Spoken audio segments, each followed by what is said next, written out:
Hello, everyone. Welcome to Bitcoin Not Crypto. Today we have a guest on, Dan from Bitcoin Reactions.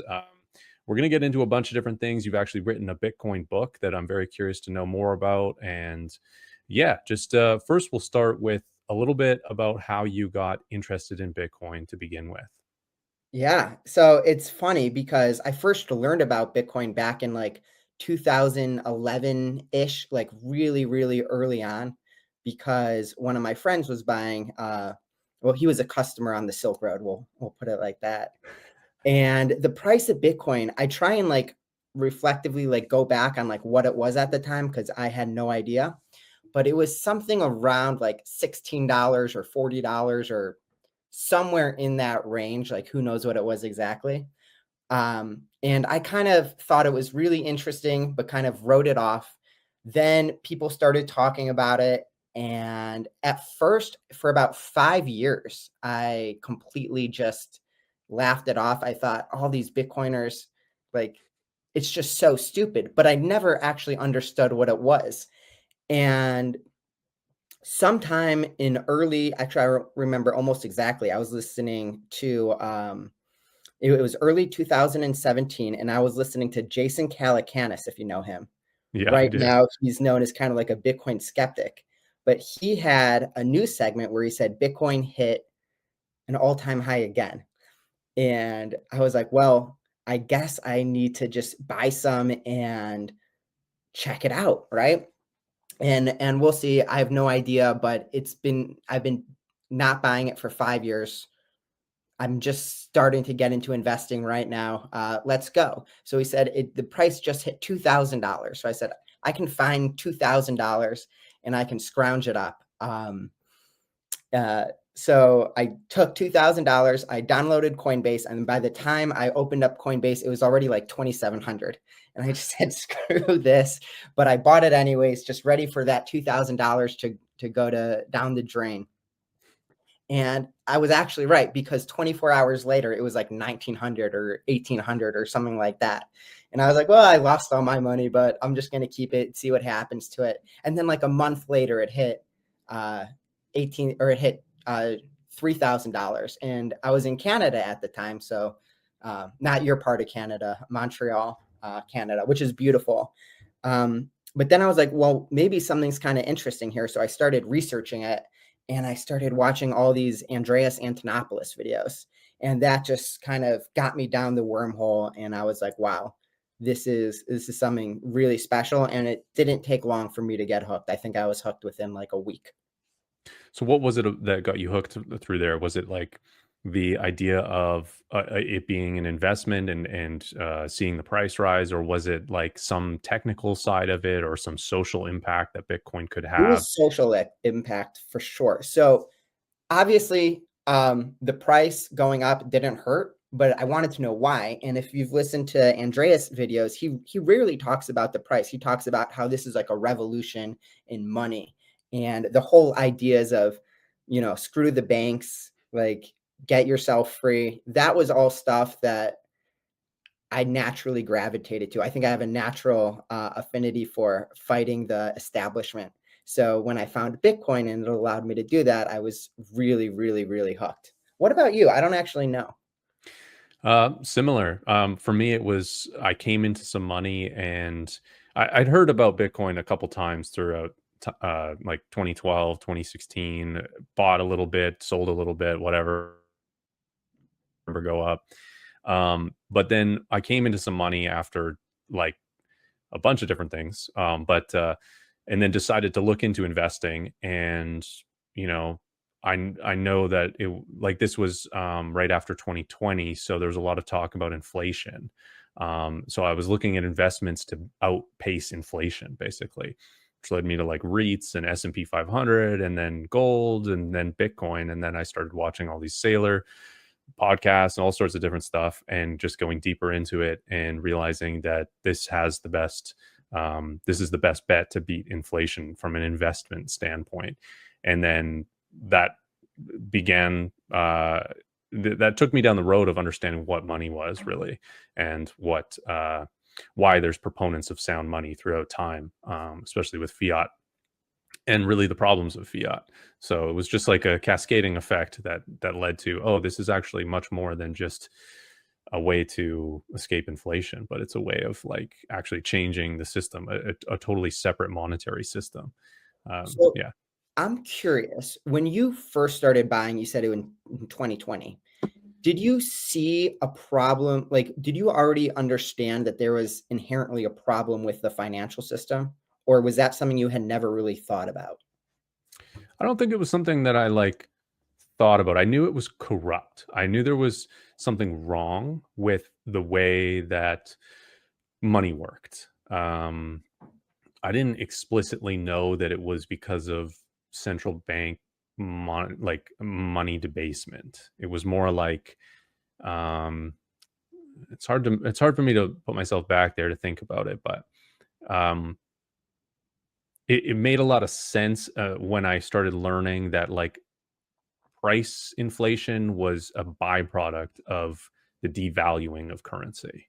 Once that came up, like once I learned about that, that made a lot of sense. But I didn't know that to begin with. That's for sure. I was in the exact same boat as you were. And I'm curious how many people, like, this is just like a general thing that I think about. It's what percentage of people inherently know that the system is corrupt, exactly like you said, but they just don't know that Bitcoin is the answer. And in fact, from my personal experiences, listening to just a lot of media online, I think that there's this huge segment of people that know that the system is corrupt and want to change it, and they're actually anti-Bitcoin right now because they don't understand how Bitcoin works, and they don't understand that Bitcoin is really the only not corrupt thing probably in existence. But it's like I just feel like there's a huge underbelly of the world population that is primed to get this eventually. And I don't know what that spark is going to be, but I think that it's really there. I think it is too. And for me, when I first learned about Bitcoin, it was in 2012, and I was literally like, I basically had just moved out of my mom's house. I was living in a hammock tent. I was hitchhiking around. I ended up hitchhiking across Canada. I had no money. I lived off. I hitchhiked for like 3 months and lived off of $250.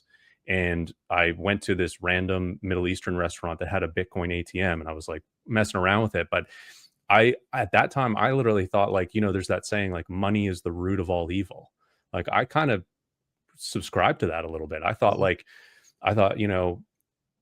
there, we shouldn't have billionaires. Maybe we should, we should have more fair, more equal system, all this kind of stuff. And I wasn't like, yeah, I was wanting to like get off grid, live like, squat on some land, get back to the land, like, travel around, meet people. Like I didn't want anything to do with like the capitalist society at all.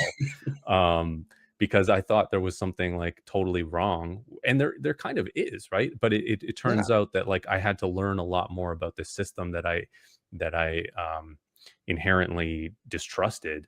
And then realized that we do need money.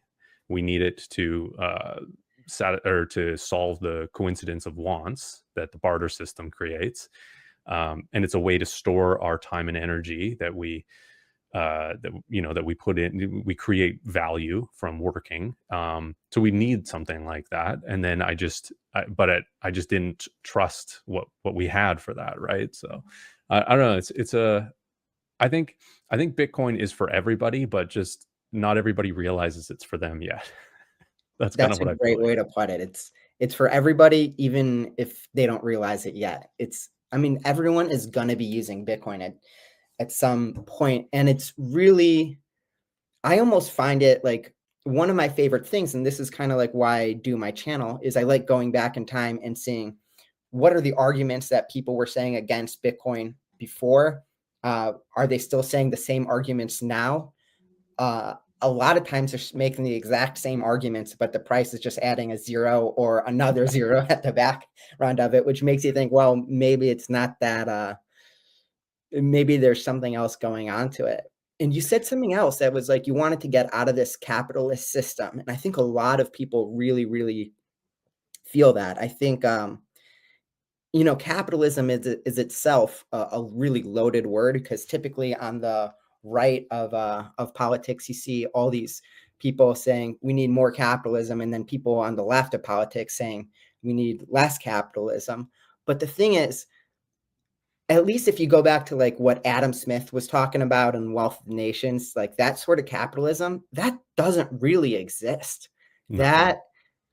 That's not what we have, at least in the United States. I know you're in Canada, but capitalism in the United States, or American capitalism, is really more of a kleptocracy than anything else. And that's, a society run by thieves. It doesn't matter if you're Republican or Democrat, but the people in charge, whether it's, the Republicans or Democrats, it's both of them.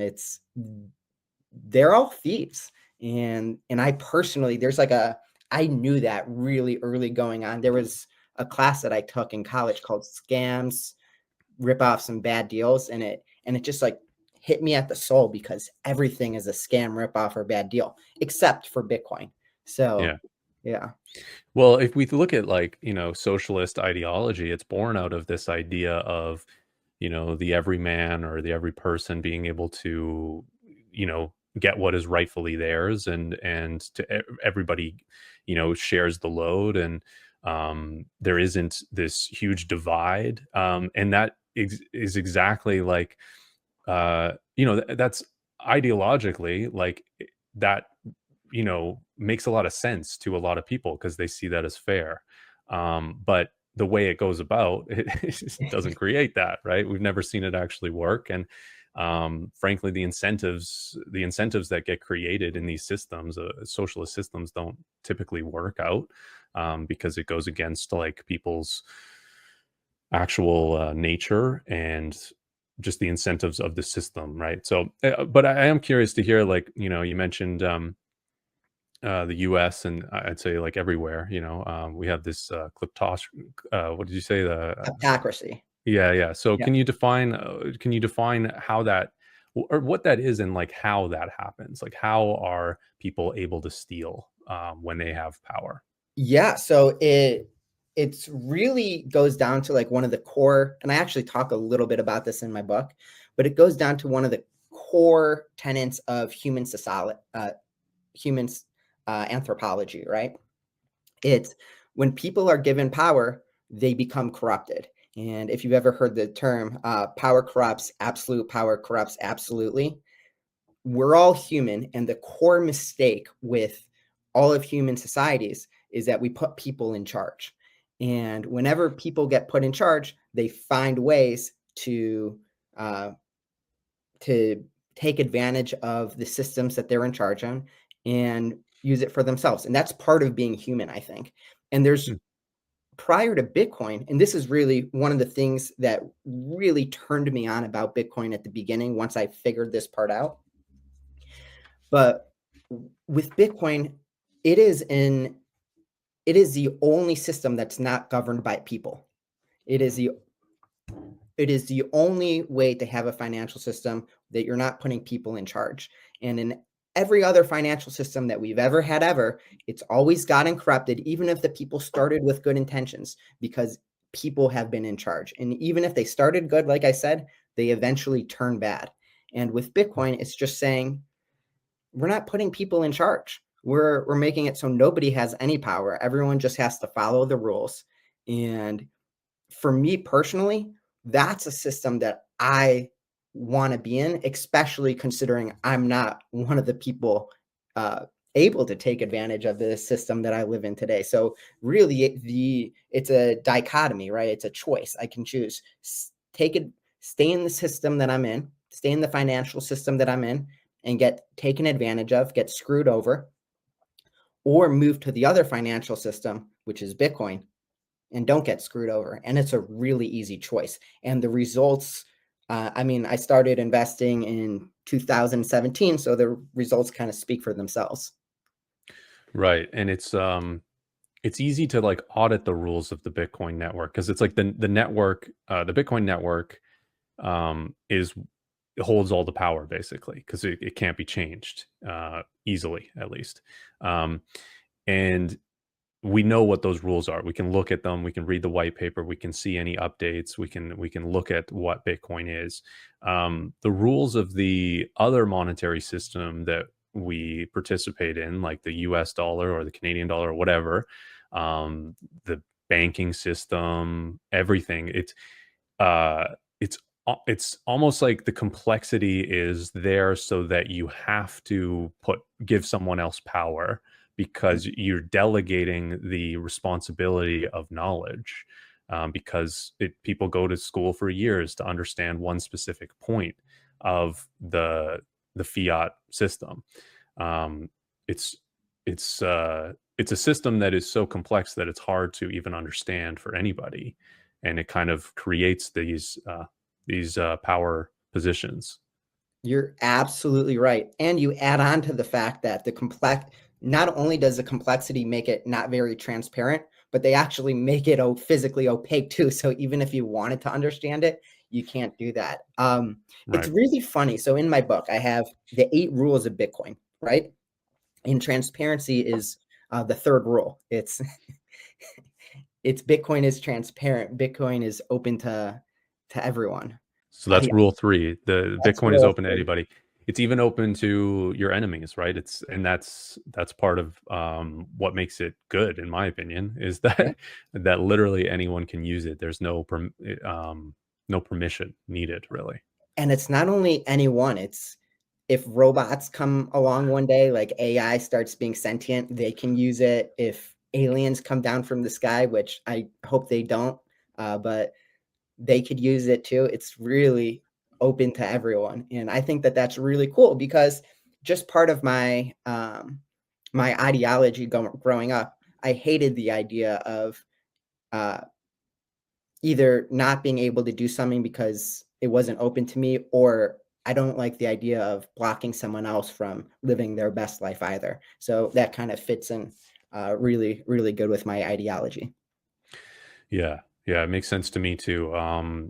Part of what I like about Bitcoin is that it's available for disenfranchised people all around the world, and a lot of times, people in other nations, they don't have access to like the same capital markets and same financial institutes as people in the developed world have, for instance. And it's like a completely unfair in Yeah, that way. It's totally not a level playing field, and that kind of comes back to like a lot of people that might want, that might be like socialist in their ideology, tend to be a little bit bleeding heart, want people to be equal, all this kind of stuff, right? And it's like, if you live in a developed nation, you don't have the perspective of what it's like to live in a financially disenfranchised place, you should really be advocating for Bitcoin because it puts everyone onto that level playing field financially. yeah. So I have an idea, right? And I'll tell you this. Maybe this is a video that will come eventually on my channel.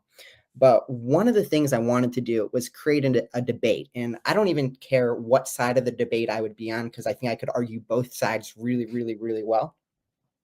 But I wanted to say, is Bitcoin more uh, left leaning or is Bitcoin more right leaning? Because I think a lot of people, at least on the internet, seem to be a lot more right leaning, but there's just as many leftist ideologies baked so hard into Bitcoin. And it's not only that, it's like I could make a really good argument that Bitcoin is Marxist. Uh, Interesting. yeah, like when you think about it, it's not actually a hard argument to make at all. So Marx was all about the people doing the work are the people that get the rewards, Right. right? And how does Bitcoin mining work?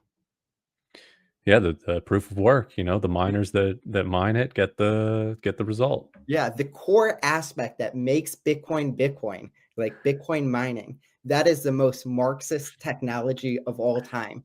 Um, if you put that out on X or Twitter, I'm sure you'd get a lot of pushback.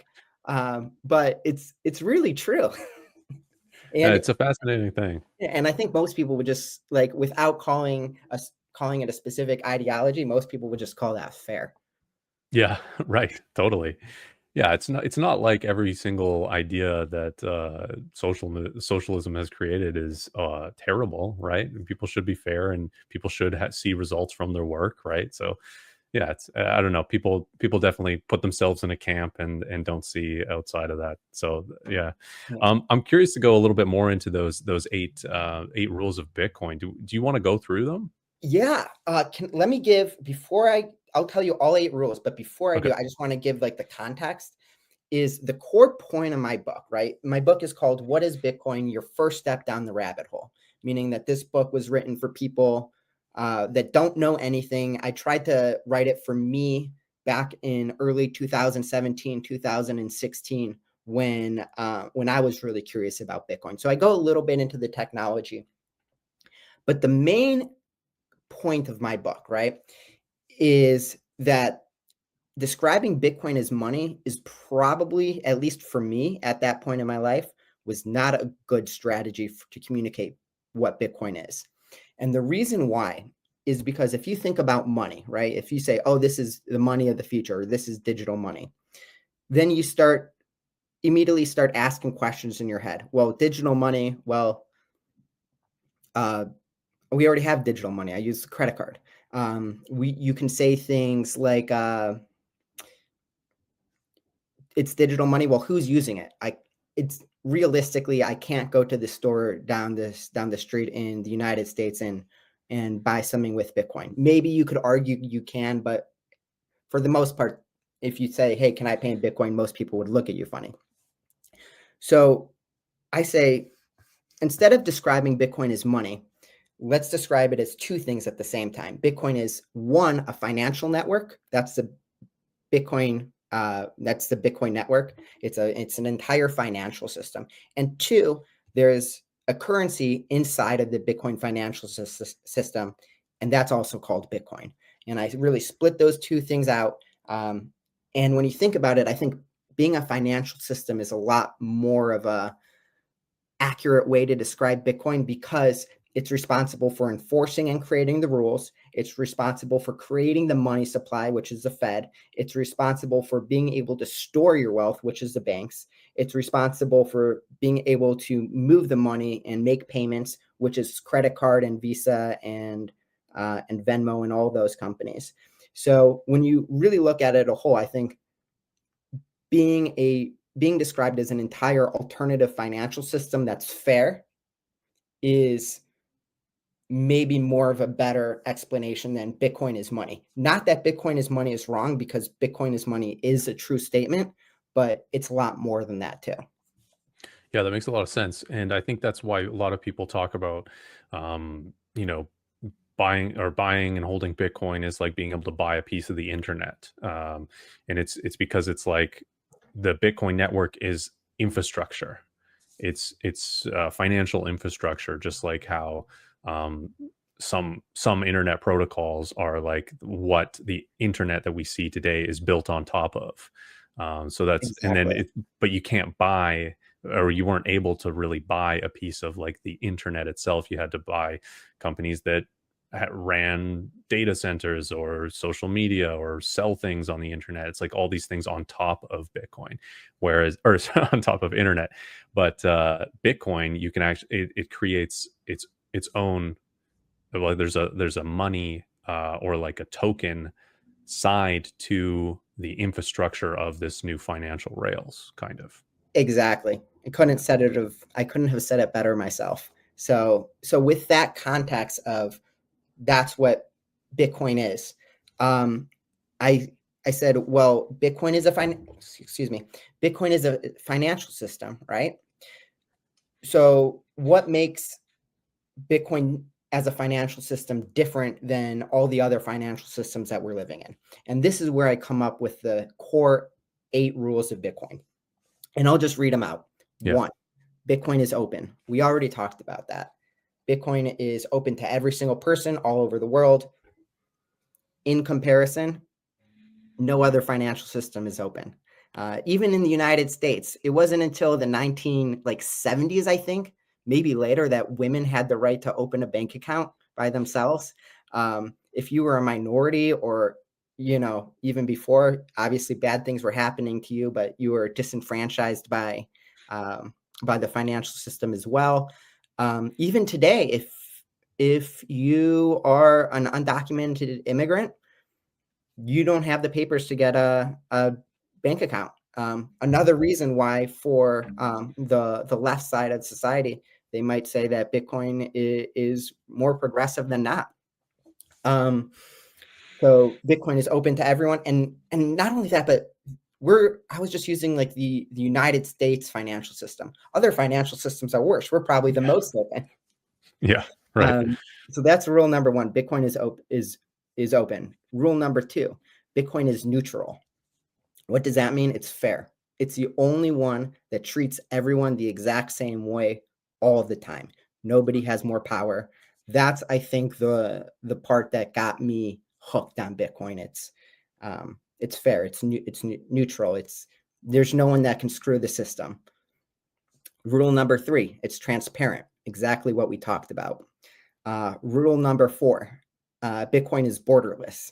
Bitcoin works in the United States. It works in Canada.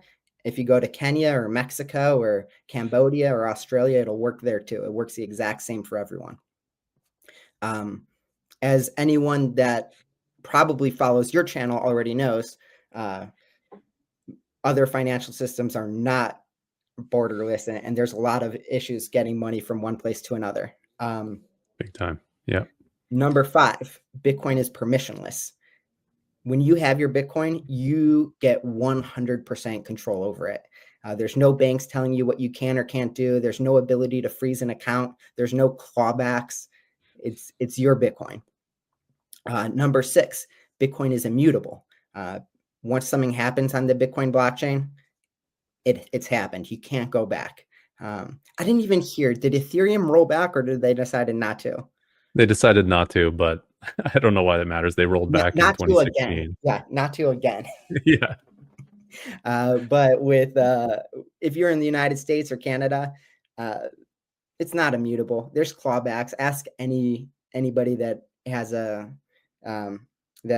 accepts credit cards for their business. You get chargebacks all the time. Yeah, it's a big problem actually for businesses. Yeah. Yeah, it's huge. Number seven, Bitcoin can only be controlled by its rightful owner. This is really important. Do you remember the Wells Fargo fiasco that happened No. not that long ago? So Wells Fargo, they have a history of just screwing over their customers. I don't know why anybody would bank with them. I guess all the banks are trash, but one of the things that they were doing is they were taking people's bank accounts and splitting them into like 7 different bank accounts. So every person had 7 different bank accounts and charging them like Oh $5 yeah. or $10 a month for every single bank account that they owned. And it To was get a more huge, service fees. Yeah. yeah, it was a huge deal because they opened up somewhere along the lines of millions of extra bank accounts for people, charging fees every single month.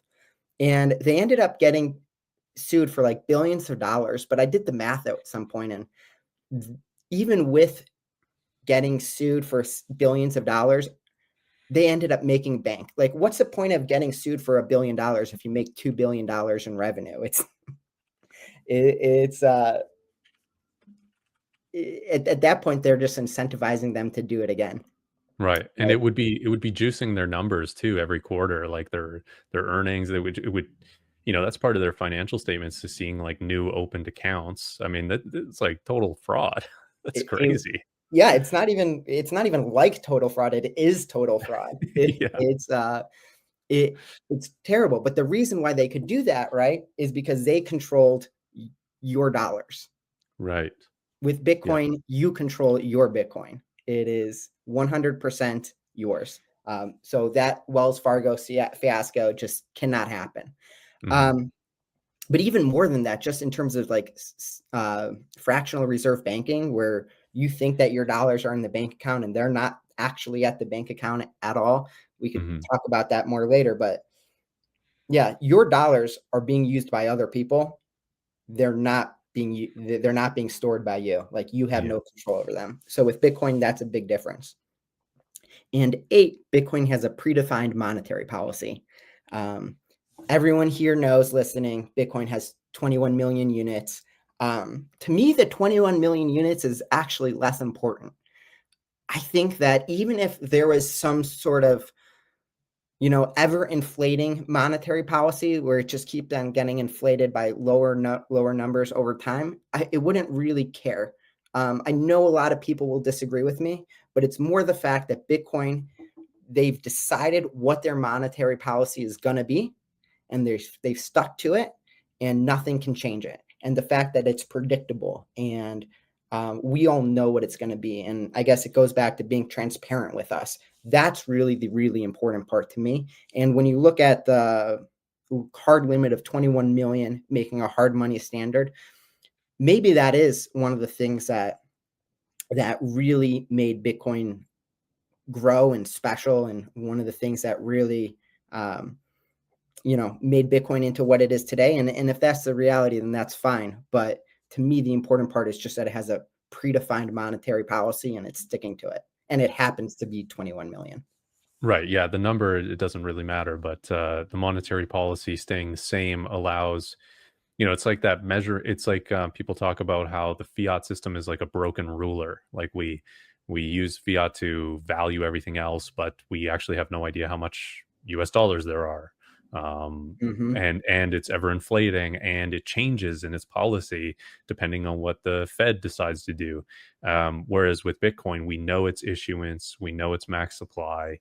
All of these things can be calculated for, which makes a lot more sense. And yeah, allows you to know what's going on. Which yeah, I think that's a great rule. I'm curious to know a little bit about how these rules stack up to crypto, right? We're talking about Bitcoin here, but there's tons of shills out there that'll say, oh, this is the next Bitcoin, or this is better than Bitcoin.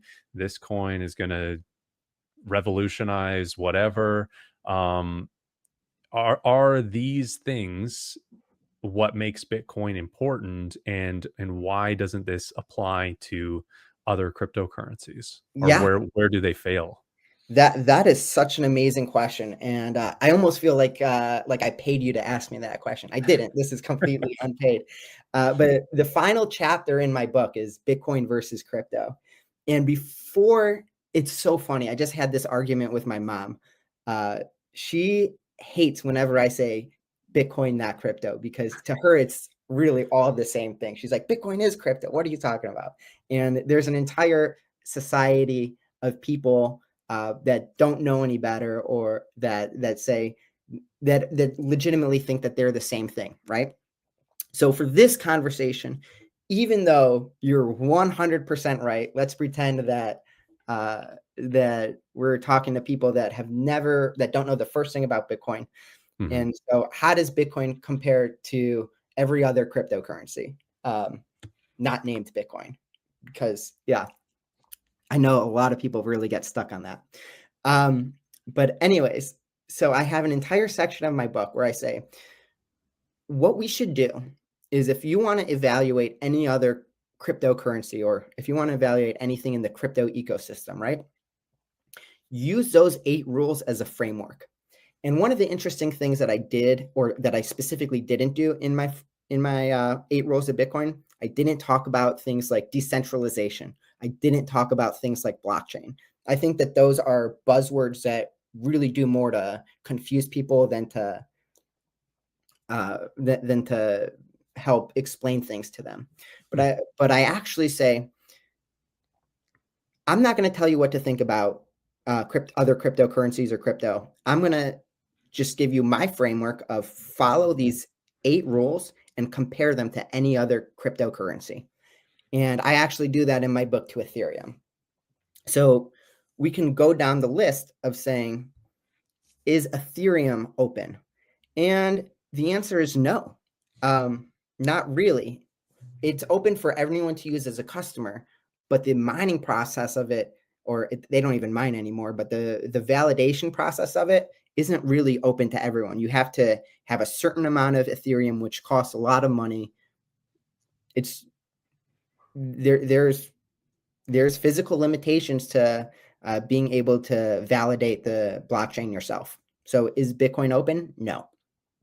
Is it neutral? This is a big one. Obviously not. Just the fact that they had the ability to make a vote to roll back the blockchain shows you everything you need to know. It is not neutral. No, Is it not at all. trans? Exactly. Exactly.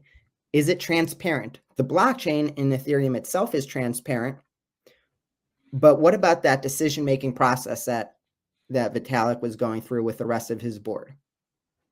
Is that transparent? No. I don't know No. what was going on through his head. So it's like half transparent. Maybe we could call it. Is it permissionless? I would say yeah. I would say it's probably permissionless. Maybe you can give me an argument as to why not. But if I want to send Ethereum to any other person, I could do that fairly easily.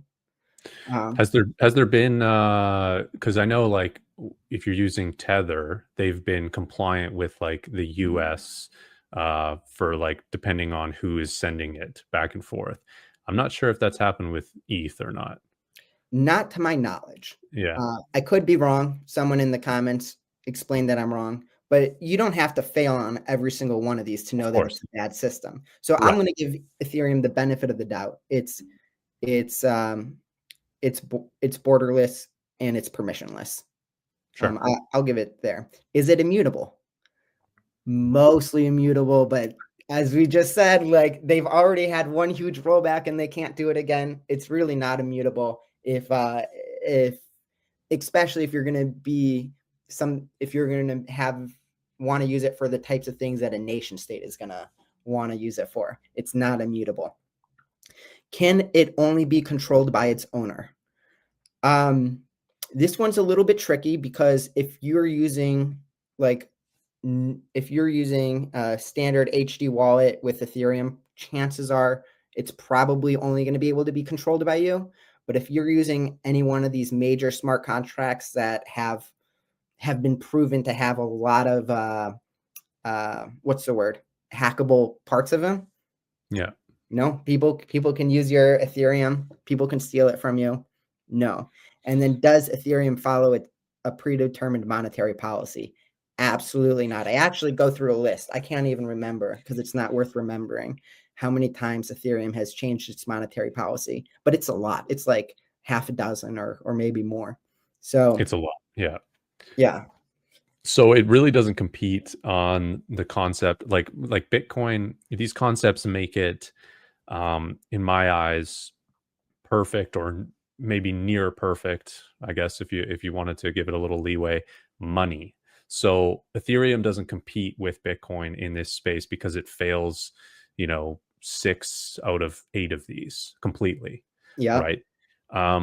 So I guess then what people talk about is, well, people don't even go this deep when they when they evaluate cryptocurrency, but they'll say, oh well, transactions are faster, and I can do smart contracts on top of it. I can mint NFTs, or I can do DeFi, right? So it's always with these things, it's like they always try to evaluate it on things that they can beat Bitcoin at, but they don't talk about, okay, is that actually important or valuable compared to how Bitcoin can beat cryptos? And you're absolutely right. And let's touch on that. Let's highlight that for a second because I talk about that too. Let's talk about smart contracts, right? Because I say once you go through my framework of the first of the core 8 rules of Bitcoin and you compare them against any other cryptocurrency, then you need to look at, well, what else is a cryptocurrency doing that's different, right? What makes it unique? And with smart contract blockchains like Ethereum or Solana or whatever, they have smart contracts. So let's start looking at them. And are they and just see, are they something that's worthwhile? And the short answer is no, they're not. But let's talk about why, right? So whenever you're tokenizing a physical item, it's breaking the entire point of Bitcoin or entire reason of why Bitcoin exists. Because if you were to tokenize, let's say, a piece of gold, what you're essentially saying is this token represents this piece of gold, but it doesn't actually mean that you have that piece of gold. Anytime you're creating a connection between the physical world of atoms and the digital world of bits, there's going to be a break. You cannot guarantee that the person holding that token of gold Ethereum will be able to ever have contact with that gold. That you can't even prove that that gold even exists. Yeah. And this is one of the fundamental reasons, as you know, I'm sure, I mean, obviously, you know, that Bitcoin is so special, because by making all of it digital, making it so that there's no paper Bitcoin in the world, you can 100% guarantee that any Bitcoin that you have in your wallet in the blockchain is 100% yours. And you can mathematically, cryptographically prove that. If Bitcoin were to be backed by gold or oil or land or anything like that, that connection would break, and everything in Bitcoin would fall apart. The only way that a digital cryptocurrency can work is if it is only backed by the digital part of it itself. And so I have an entire section ripping that apart. Yeah, it makes sense. It's Bitcoin is enforced. The blockchain of Bitcoin is enforced digitally, whereas if you were to tokenize something with a smart contract, it still ends up it's something that exists physically and still needs to be enforced physically. Like, and then it's possession is 9/10 of the law. So if somebody was to take that gold and steal it, and you have this tokenized ownership of it, and you don't even know where it is anymore because somebody's taken it, then that smart contract, that token is useless.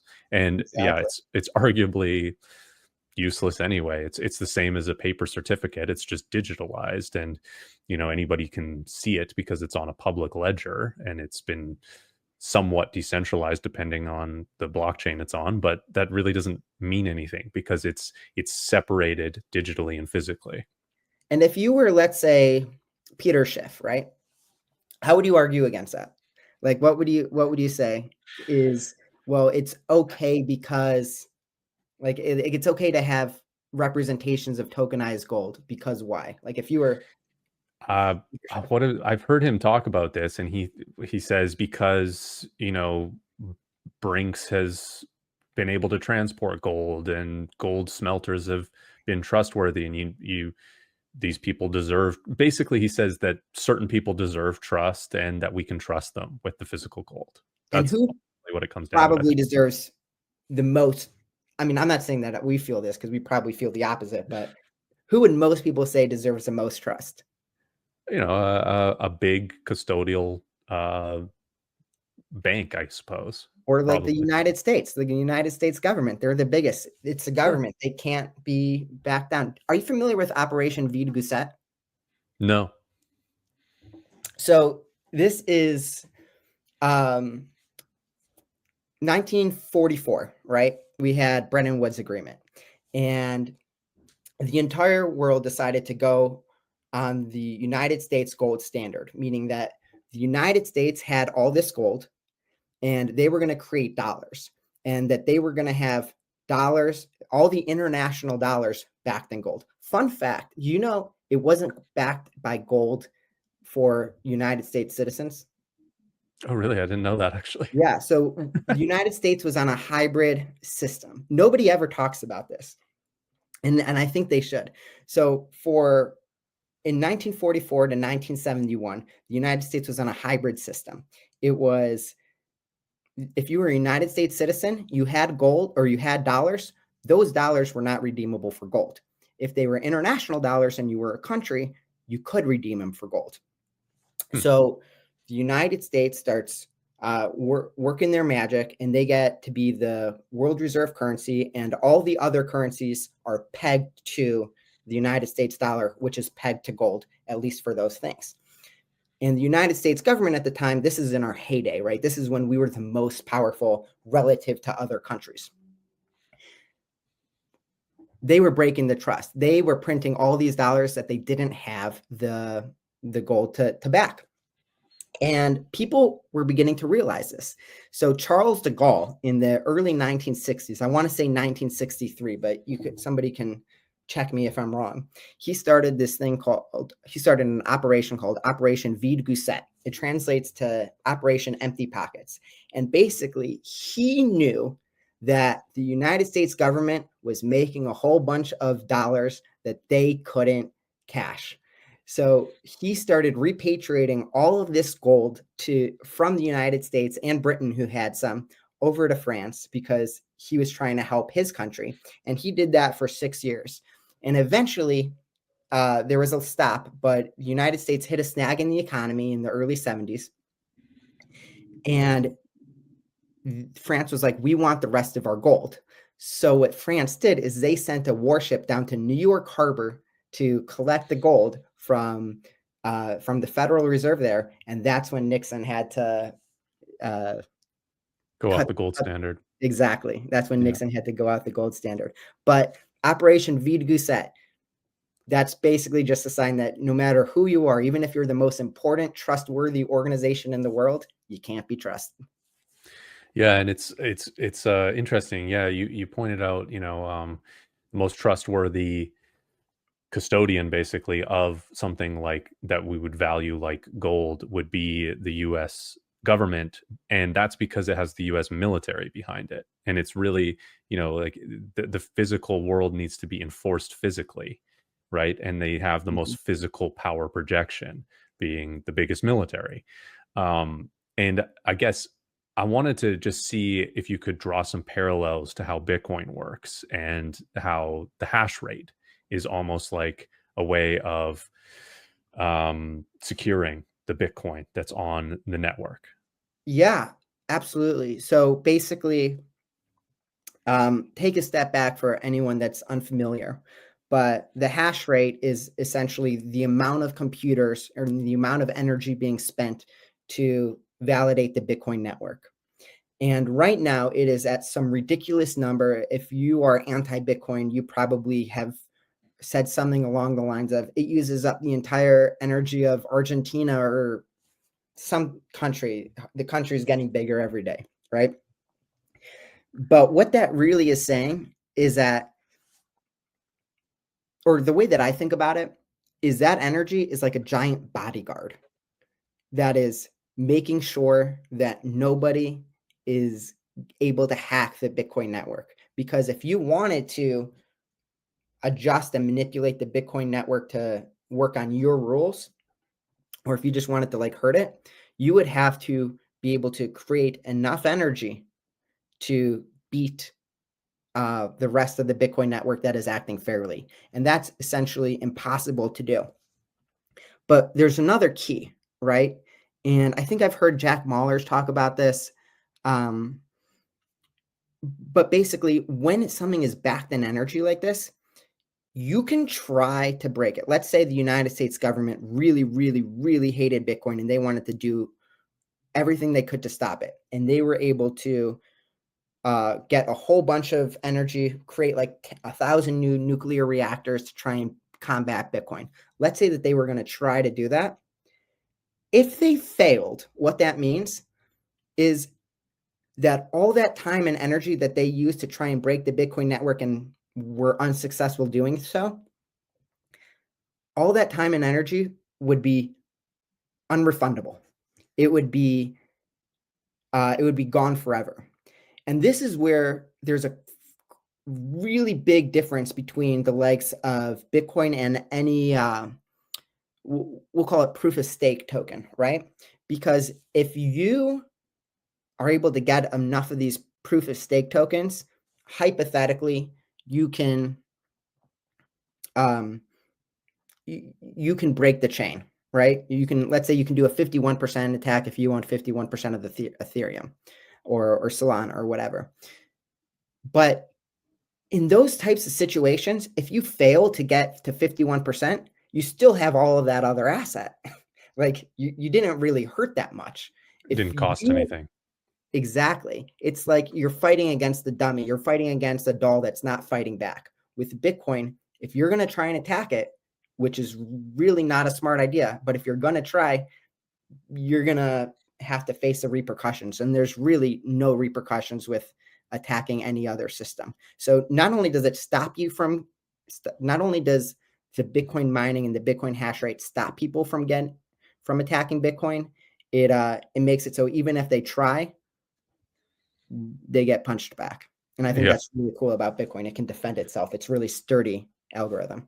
it's incredibly sturdy. It's the design of it is the more you learn about the design of Bitcoin, the more you realize like how intelligent all the people that built it are and how they've just perfectly aligned all sorts of different types of incentives. Yeah, it becomes like the miners are incentivized to act fairly because they're rewarded for it. Yeah, So like a wannabe attacker might realize, well, it's actually probably more beneficial to just support the network as well. exactly. So let's look back at like the Wells Fargo example, right? What was their incentive for breaking the rules of the financial system? To make more money. Exactly. What when you have the wrong incentives, Charlie Munger talks about this. He hates Bitcoin, but he but he says a lot of smart things too, or he said a lot of smart things too. If you look at the incentives, he can show you the outcome. Yeah, The incentives in the financial system are to cheat and to steal and to destroy it. The incentives of Bitcoin are to keep it working, and because if you keep it working, you get money, you get rewarded, and if you break it, then you get hurt. So it's yeah. incentives are everything. Oh, it's awesome. Yeah, it's really great. I wanted to talk a little bit about your YouTube channel. I've quite enjoyed it because I find, you've done some deep diving, some finding of these old amazing clips. Like it's like Bitcoin history, right? But then you commentate on them. So your channel is a reaction or commentary on Bitcoin videos of people talking about Bitcoin or whatever, or maybe cryptocurrency sometimes, and you get to really beat some sense into some of these videos maybe. But what I like about it is it's a snapshot of time, but then it's updated with your commentary, which I find you know what you're talking about a lot. So it's nice to have that addition of current commentary on something that happened in Bitcoin's history. I'd like to hear a little bit about what you've learned from doing these types of videos, and just any insights that you have from it. Yeah, thank you so much. That's a really nice endorsement. I'll say it really started because I would watch all these Bitcoin videos, right? And I wanted to be in there debating these guys because all these guys were just saying all of the dumbest things. I love debating Bitcoin with people. I love it more than anything. And some of these people, like whether it's Paul Krugman or whoever else, that's like a big wig in the financial circle, they're hard to debate. So instead of getting them for a live debate, I decided let's just clip what they say and react to it. And I think it's really funny. And I'm expanding it. I'm really trying to experiment being a YouTuber to figure out what are the different types of videos that I'm going to make. And I mean, it's an absolute, I love learning about this process because I'm going from something that I know a lot about, which is Bitcoin, to something that I don't know a lot about, which is YouTubing. Um, but remind me the question. Uh, Just what have you learned from like maybe some of the videos that you've watched and stuff? Like what have been some of the biggest insights for you? oh yeah, so many. One, I think people are going to keep on using the same arguments forever. I think that um, a lot of these arguments that people are making, like I said earlier, they were making them when Bitcoin was $1, and when Bitcoin is, they're going to be making the same ones when Bitcoin is $1 million. I did one. Do you know who Sam Cedar is? No, I think I watched that one. Yeah, so he was talking down on Bitcoin when it was like $16 or something, but I like think it was $4. or $4, but like perfectly explained it kind of Yeah, when like yeah. and I was so confused. I was like, dude, you are literally explaining why Bitcoin is going to go up in price and why it's good, and you're Yeah. somehow becoming anti-Bitcoin. And I think the reason is, unfortunately, there's a lot of tribalism that involves that exists in the world, and I think that's part of being human, right? Is the tribalism. So because maybe he thought that Bitcoin, he's a left wing guy. So because maybe he thought Bitcoin was a right wing thing, he wanted to be anti it. Right. But he did a perfect job of explaining what it was and why it was going to go up in price. And the price was $4 at the time. He's like, if Bitcoin can buy you one smoothie, it could buy, like, later it'll be able to buy you two smoothies. And I was like, well, now replace the word smoothie for a house. But Yeah. yeah. Uh, So that, yeah, go ahead. Go ahead. yeah, I think it is tribalism. It's also, there's like the sunken cost fallacy where you've kind of like, maybe you're in some different type of asset and you see Bitcoin outperforming, but you're still like kind of, you got to dig down deeper into what you're still doing because you think it'll pay off. And yeah, Bitcoin has to be a scam. Like nothing is that good, right? Yeah. I And think then they have a word for that where it's called like the saltiness index. Like someone created it saltiness. where it's like the earlier that you were into Bitcoin without buying it, the saltier you are. Yeah, And like the totally. more you hate it. And if you watch a lot of guys, that might be why Sam Cedar is against Bitcoin, because he was talking about it when it was $4. I didn't know what Bitcoin was at the time. I Yeah. had to wait till $16 or something like that before I. But for all those people, I just have to say, like, I get that you missed out on the truly life-changing money. Like, I missed out on it too. I feel really dumb because I didn't buy it at $16. That's something I'm gonna have to live with for my whole life. But when I finally got it and it was like $3,000 and everyone was telling me, you're an idiot, you just spent $3,000 on thin air. And I was like, no, like, I'm figuring this out. This is actually really, really smart. This seems like it could be the future. Yeah. Um, Yeah, Bitcoin is Buy it at it's whatever price. Exactly. yeah, no, right. It's you always think you're buying at the top. And I mean, sometimes you are, but it's a local top because it's priced in fiat and fiat's going down consistently.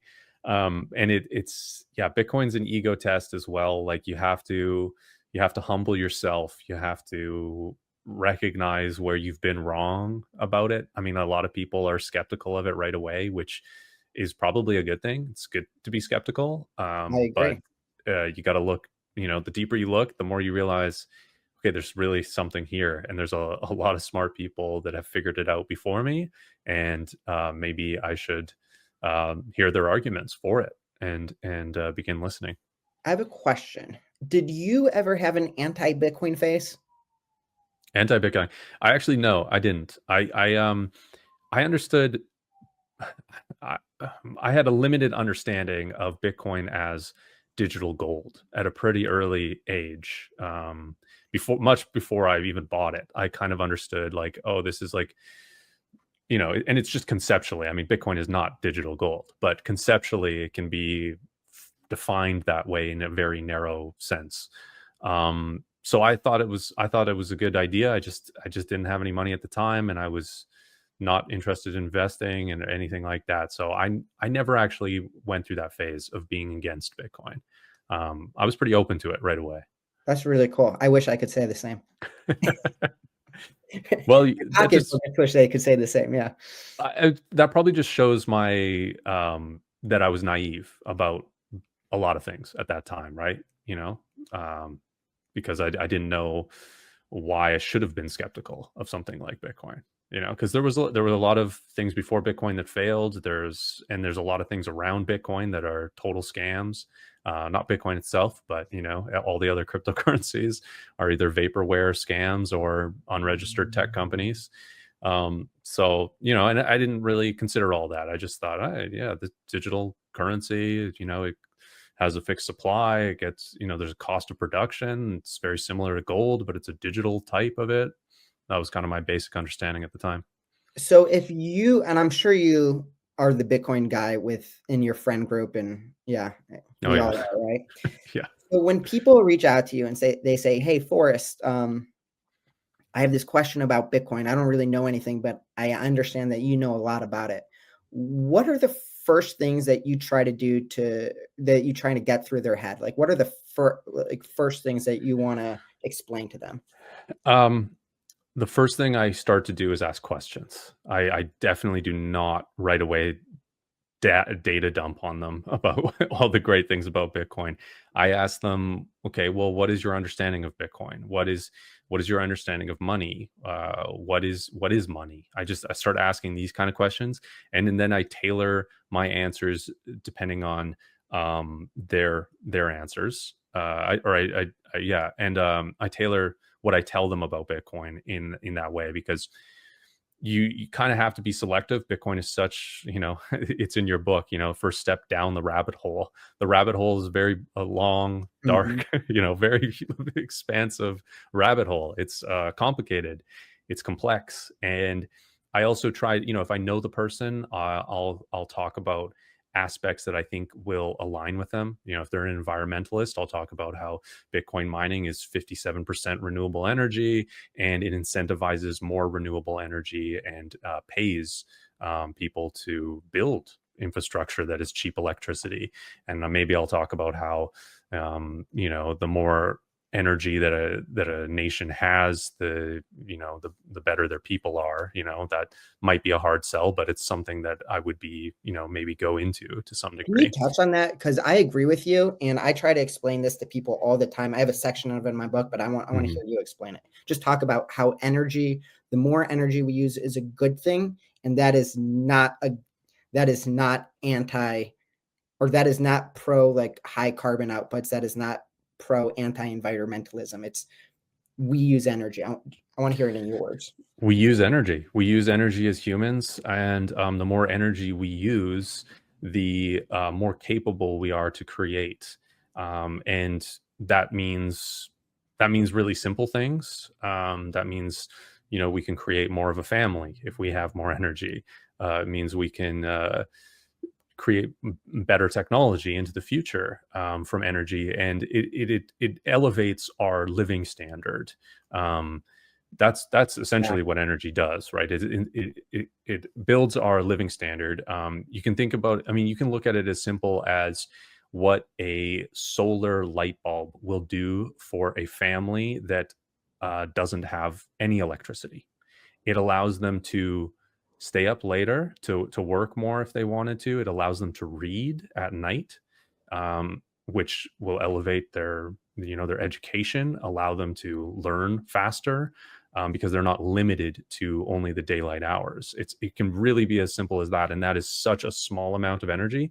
But because they had, they're burning cow patties, they're maybe using kerosene lamps, something like this, like the the small amount of energy input can create a huge amount of positive output on such a simple small scale like that. But it extends all the way up. There's no foreseeable limit. We haven't seen a limit. Like, what happens when we have unlimited energy? Well, then all sorts of things are possible. Space travel is possible. Interplanetary species is possible. Living anywhere you want is possible on the earth. Desalination for Water. regreening deserts. Yeah, Yeah. desalination for water. You could live anywhere. Like, it solves so many issues if we had endless energy, which, I mean, it's possible, right? The sun is a huge amount of energy, and it's through nuclear fusion. I mean, maybe if we can create a bunch of little mini suns here on Earth, we could have unlimited energy, and our lives could be um, unbelievably abundant because of that. So Are that's you kind of what it was familiar like. with the different ways that is it astrophysicists or cosmologists, whoever the people are that study space, how they define the different categories of societies that they might encounter in the future? Oh, no, I haven't seen anything on that. So the spark notes are they separate them into tier one, tier two, and tier three societies, Hmm, and they all relate to how much of the star's energy, their local star's energy, they can use and they can harness. interesting. And humans are still on type zero, but Huh. scientists are basically saying that they think that there's at least potential for aliens to be using different stars energies, and that's what's going to really make societies advance to the next levels, and that we're still only at type 0. So energy usage is really, really important, and it doesn't have to be, fossil fuel coals that are going to deplete the earth. Yeah, fossil fuels are incredibly inefficient, and I mean, the only reason we're alive is because of the sun, right? It's like it creates the gravitational rotation of the Earth. It creates the light for plants and for life. I mean, it creates heat. It's the only reason we're alive is because of this big ball of energy in the center of our galaxy. So yeah, I mean, it makes a lot of sense to me that we need to increase our energy output, which goes against a lot of maybe people's beliefs. But I think that it's a hard pill to swallow, but it's an interesting conversation and interesting thing to begin to understand and pick at. And if you have it's the same thing with Bitcoin, right? You might have problems with certain perspectives that you have of Bitcoin, but if you pick at that problem, if you, yeah, that's what I would kind of recommend back to the, talking to somebody is that's why I ask questions is because it's like, what is your problem with this, right? What is the problem that it could solve, right? It's all about problems. That's how I always investigate anything. Like you don't investigate what you already know. You investigate what you don't know or what you don't understand, and you understand you investigate the pain points, which are the problems, right? So Exactly. that's what I would do. Man, you articulated it so well. That's really great. Yeah, Dan, I appreciate your time here. I just wanted to let everybody know what is Bitcoin. Your first step down the rabbit hole. It's available on Amazon. You have it available anywhere else? Just on Amazon for right Just now. Amazon. It started off as a passion project, and but it's really because everyone was coming to ask me, what is Bitcoin? Is Yeah. Bitcoin something I should look at? And I wanted to explain it to them in the exact way that I wanted someone to explain it to me. Because, like I said, one of the things I try to do is I try and avoid words like blockchain or decentralization, or I really think that those are not only not helpful, but they just serve to confuse. And because of the terms like blockchain and decentralization, that's what ends up getting a lot of people to lose their money in all these other cryptocurrencies that are, we'll call them shit coins for now. Yeah, Uh, absolutely agree. And then your YouTube channel is Bitcoin Reactions, which Bitcoin I'll reaction. post that in the description as well. I'll post links to all of this. Do you have any final thoughts, anything we haven't covered, or anywhere else that you'd like to direct the viewers as well? Yeah. So one of the things that I'll just make an advertisement on your channel, if that's okay. Of course. One of the things that I want to do on my channel is I want to talk and I want to interview two types of people specifically. One, I want to interview people that hate Bitcoin. I want to have a debate on them with them, or even just a conversation to see why they hate it. I want that more than anything. And the other type of people that I want to talk to, or I want to talk to people that are intrigued by Bitcoin, very skeptical, but just want someone to handhold them through their process. And if you're willing to do any of those things, either debate Bitcoin or learn about Bitcoin from me live on my channel, or not live, but recorded on my channel, I want to talk to you because I love those types of conversations more than anything else. That's a great idea. Absolutely great idea. Just a quick plug. But yeah, buy Nice. my book. I made Yeah. yeah, it's really exciting to have a book out. It feels good. And watch my videos and like and comment, and let's get me subscribe, or let's get me more subscribers. Yeah, absolutely. I highly recommend your channel. It's always entertaining to watch. And yeah, I appreciate your time, Dan. Thanks for being on the podcast. All right. Thanks so much, Forrest. I appreciate it.